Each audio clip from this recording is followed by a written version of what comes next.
InCred podcast. A very good evening to all the followers who are constantly joining us and will join us. Our today's session is on the checklist to study abroad, which is a very interesting session, especially because a recent report by the Economic Times suggested that the number of applications is expected to double, and that makes the competition even more stiff. So that is why we introduced this topic and decided to have this session today. And joining us for this session is a speaker who is native to InCred. He is the head of risk and product for education loans at InCred. He comes with over a decade of experience in the higher education industry and has launched and scaled popular education startups in India. So please join me in welcoming Nilanjan Chattoraj. Thank you, Bhavna, for the warm welcome. I'm glad to be here. I hope the next 30-40 minutes I'm able to add some valuable inputs for the student community at large and our followers and viewers who are joining in. So thank you for organizing this. Thank you.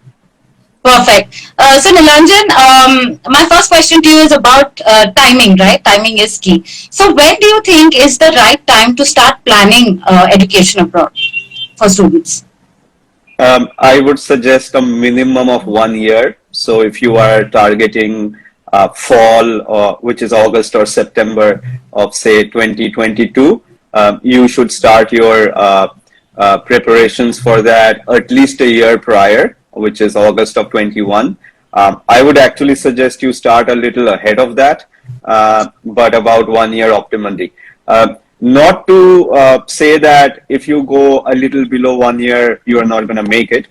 There are some late starters that will start lesser than 1 year in advance.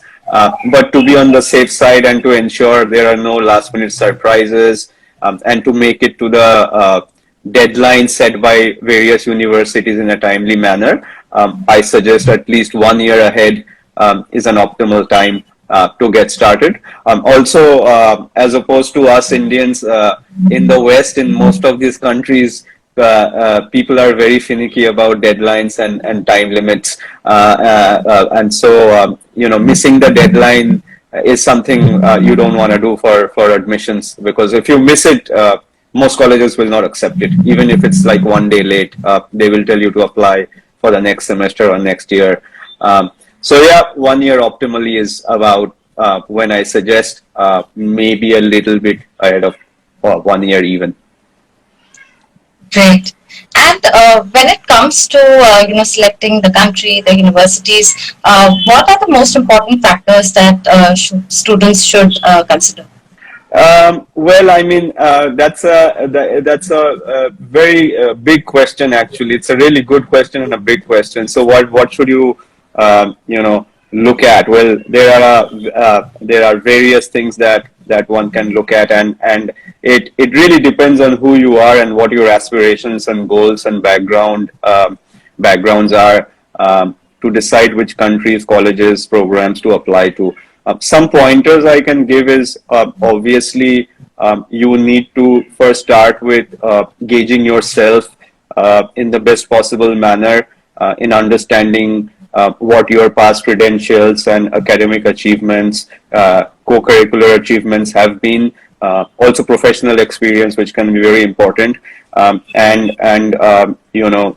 whether you can shoot for the very top programs and universities or not. So gauging and self-evaluating yourself is very important. And secondly, the things that you need to look at is, well, one is the country that you want to go to. A lot of students grow up dreaming about in one country, and when the time finally comes to apply to abroad universities, they stick to that country because they have been dreaming about it since their childhood. I don't think that's a very logical way to go about it. What you need to ensure is if that country, that university, and that locality even within that country has good industry links and good curriculum for the program you want to do. That's number one, right? So pre-COVID, I think I would have suggested the location is very important. So if you are trying to do a computer science or software related course, being in California, USA obviously helps, right? Because especially Northern California, that's where Silicon Valley is. But post prior to COVID and more so accelerated by COVID, I do keep seeing students getting jobs. Students who studied computer science in New York are still getting jobs in California. However, I think broadly the country and the university, and the job opportunities and curriculum it will give you, the subjects options it will give you is a good deciding factor. For example, if you're interested in automobile engineering, mechanical engineering or mechanical engineering or mechatronics, Germany can be a very good option. Okay, so on and so forth. Second thing you want to consider would be, the costs that are going to be incurred by you to pay for the fees and the living also in that particular college or country. The education overseas can be expensive depending on country and course. So if you have some limitations instead of finances and you don't want to pay a lot for your overseas degree, then makes sense to go to a college or a country which is a little bit cheaper. And again, Germany is cheaper because tuition fees are minimal or not there. And you can cover an overseas postgraduate degree or a MS in 10 to 15 lakhs on average. Ireland can also be cheaper. As opposed to that, certain other countries, such as Australia, tend to be a little bit more expensive. Even the US can be a little bit more expensive. But then again, within these countries which are more expensive, there are good colleges which are not so expensive. So it is more of a second filter. First filter should be in terms of expenses. The first filter is the country, but then the second filter can be your specific college or program. Also, obviously, we can, be ideological and say overseas education brings a lot of things, and it does. But the most important thing is that job you will get after the course. That's why people go for higher education, because they're looking for a career.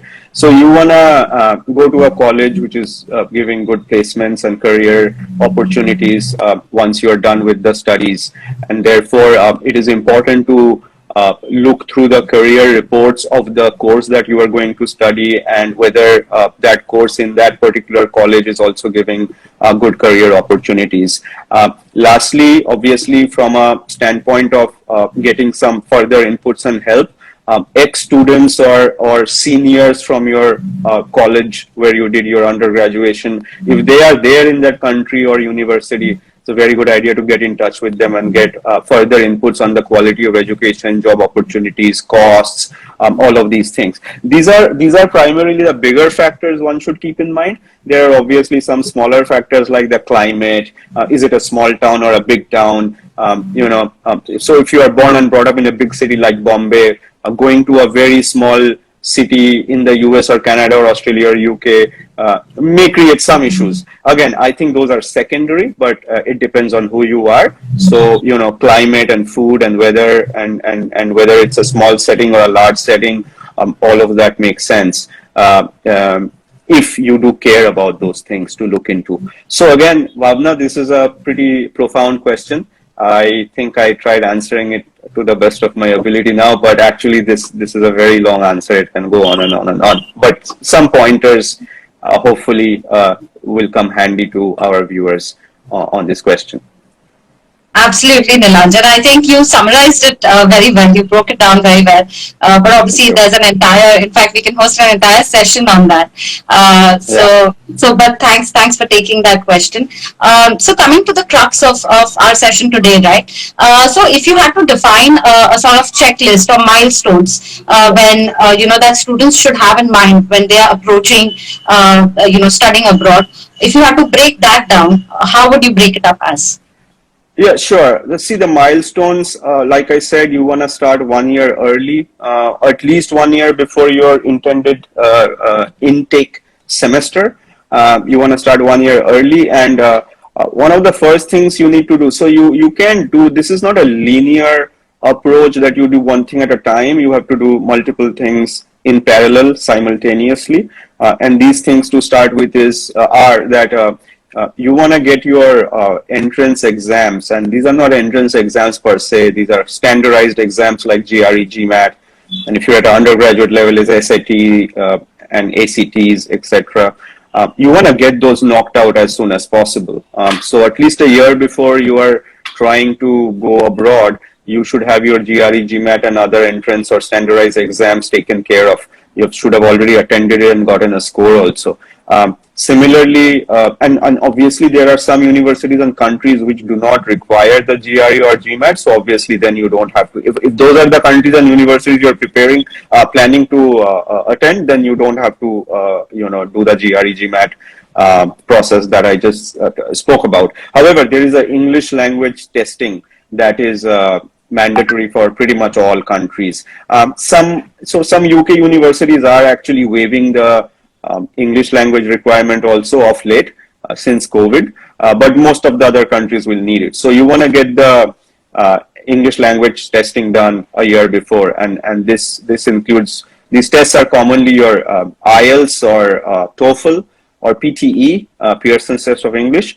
Obviously, there is a new test that's come up, which all universities are accepting these days. It's called Duolingo. So any of these four are pretty well accepted tests, and you want to get it done at least a year before. And then what you want to do is you want to start shortlisting the colleges and countries based on some of the pointers I gave earlier. And you want to make a list of 10 to 15 universities, target universities, by say September or October latest, okay? The way you should make these 10 to 15 short list of universities is you should have 3-4 very safe universities which you are super confident you will get admitted to. Then you should have 3 or 4 moderate universities where it's a 50-50, you may get in or you may not. And you may try for 2 or 3 ambitious universities where if you get in, you will be so pleasantly surprised, right?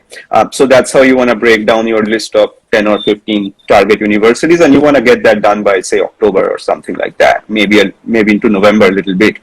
Now, most of these universities will have a application deadline, which will be anywhere from December to March or April, depending on how well ranked and reputed that university is. So higher ranked universities will have, more reputed universities will have earlier admission dates in November, December, January.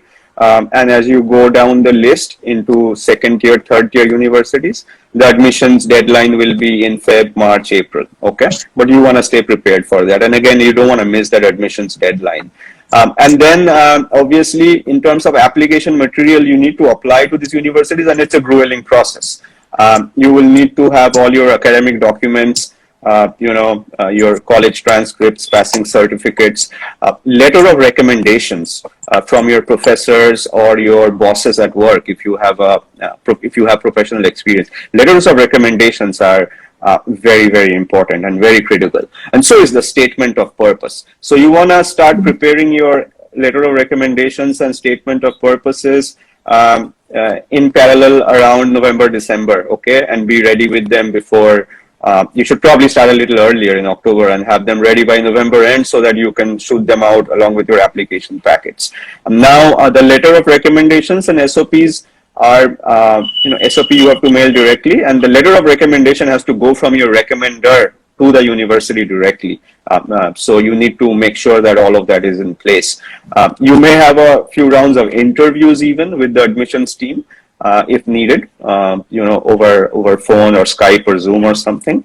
And that will happen before they will give you the admissions results, whether you got it or not. And then after you complete all of these documentary formalities to get admitted, the universities will start notifying you from January, February onwards. Obviously, the better ranked universities send out the notifications earlier, and then second, third tier universities send it a little bit later.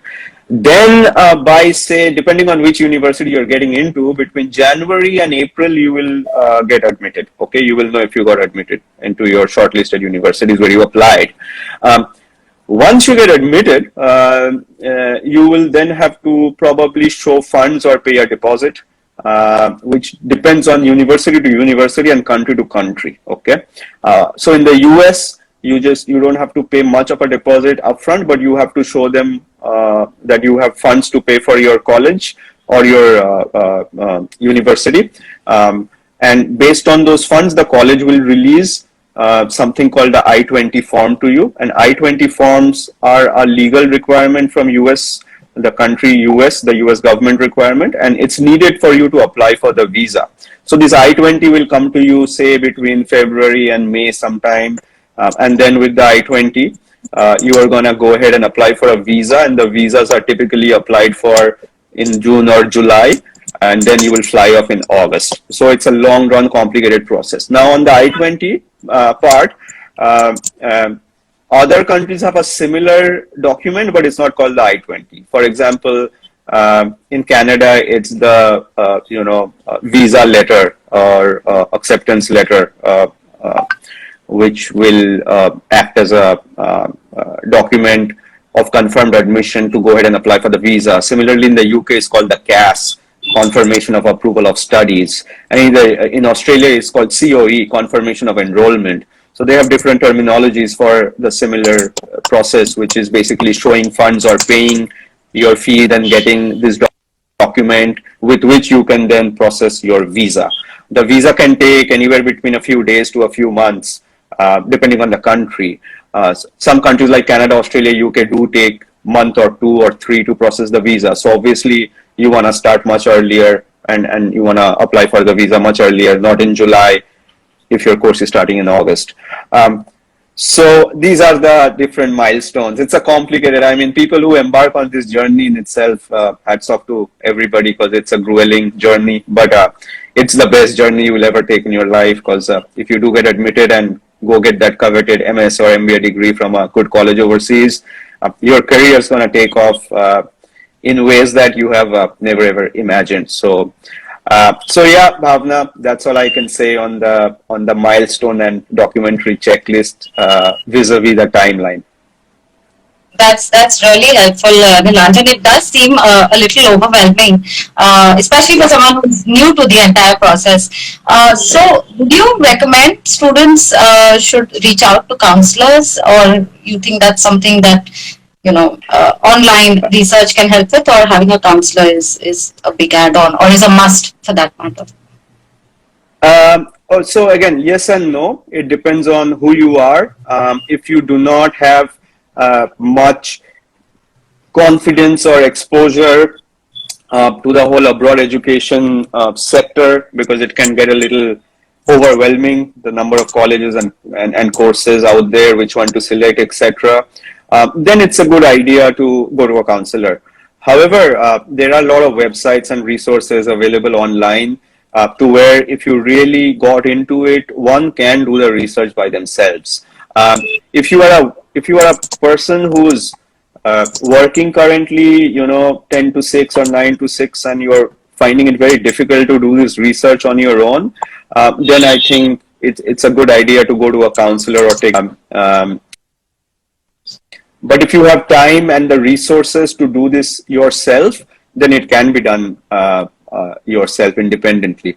Obviously, ex-students, seniors from your undergraduate college who are in that country or in that college or in that university, getting in touch with them and getting feedback from them is also very critical. So if you can do all of that, and it can help a lot. So if you can do all of that, good. But if you don't have the time and the energy to get into all of this, because it's a lot of research, it's a lot of information you need to go through.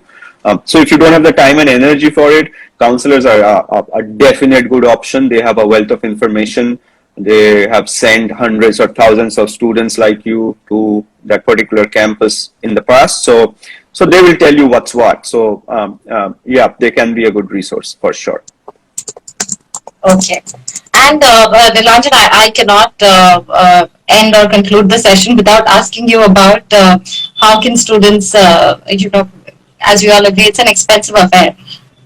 So, how can students best be prepared for funding their education loan? Yeah, so it is an expensive affair. However, I mean, it may not be that expensive. And also, more importantly, is that one shouldn't look at this as an expense at all.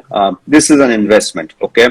This is an investment that's going to pay you bigger and higher returns than any other investment you'll ever make in your life.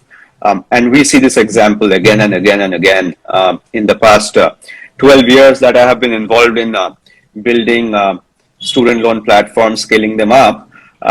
I keep saying students who make 20, 30,000 max in India, or maybe doesn't even have a job, or even lower per month, and then they go get a good degree, get a job, and that job suddenly starts paying you 60, 70, 80 lakhs per annum.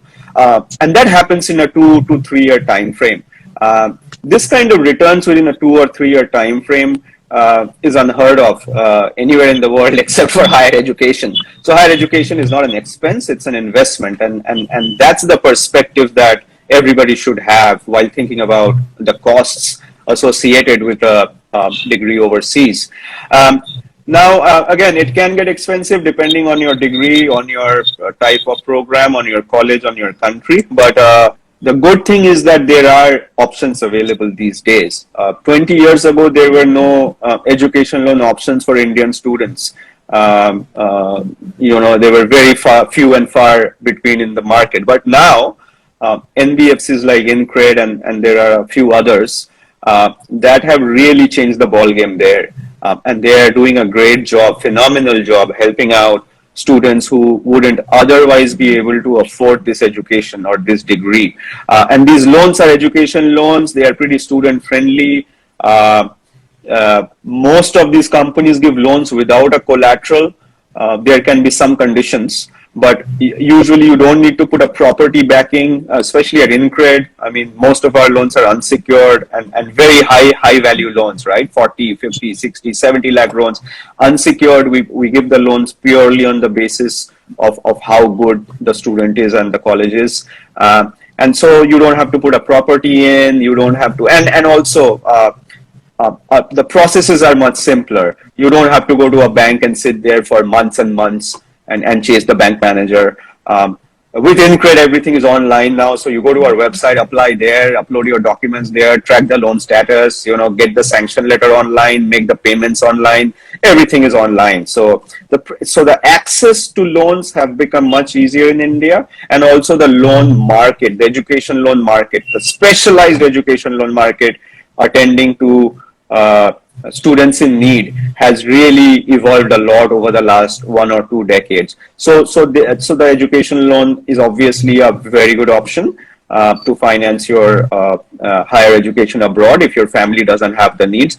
Obviously, if you can get a scholarship, very difficult to get scholarships, but if you can get scholarship, that's the best way to fund your education. But scholarships are typically not a full ride, not a full 100% scholarship. So you may want to club some loan with some scholarship, with some family savings. If you don't have scholarship and family savings, just go for the loan completely, so on and so forth. So again, expense, yes, it's expensive overseas education, but not every college, every country, and scholarships are available. No scholarships, then loans are available very easily, good loans these days.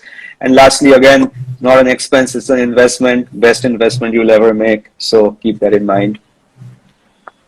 Great, Nilanjan. I think the session has been great. I hope many students are motivated to take their dream forward.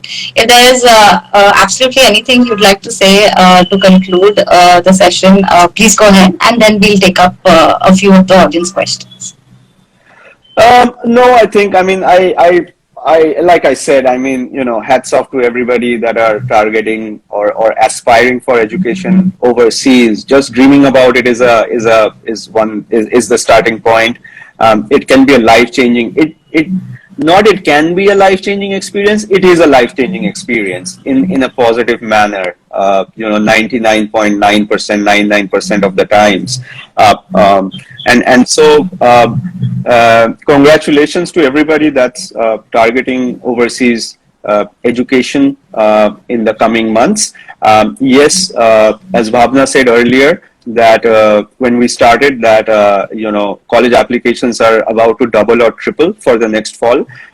For the next academic year, and that's because of the lost ground of COVID, the missed opportunity of COVID. So everybody wants to go this year. Also, colleges are hungry to admit more students because they couldn't admit anybody last year.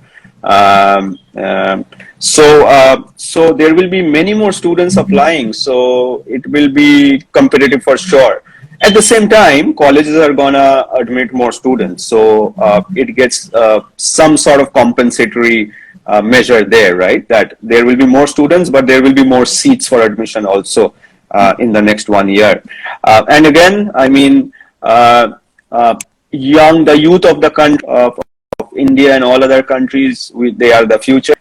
It's important they get access to the best quality education wherever they want to pursue it around the world. All of the people who are aspiring higher education next year, you guys are the future of our country, of our world. So good luck to all of you. You are on the right track if you're thinking of a degree overseas. And should you need help in financing or with loans, go to InCred.com. You can apply there and start your application process for the loan. So I think I will stop now. I think, Bhavna, that would be my parting and last comments to our viewers today. Perfect. Great. So I think a session with you is always insightful. Thank you so much for giving us your time. Thanks for hosting this. Thanks for your warm and kind words. I will try my best to do my bit for our student community at large. So all the very best to everybody, and thank you again, Bhavna. I look forward to doing this again with you sometime soon. Thank you very much. Definitely. Thanks to all those who joined as well.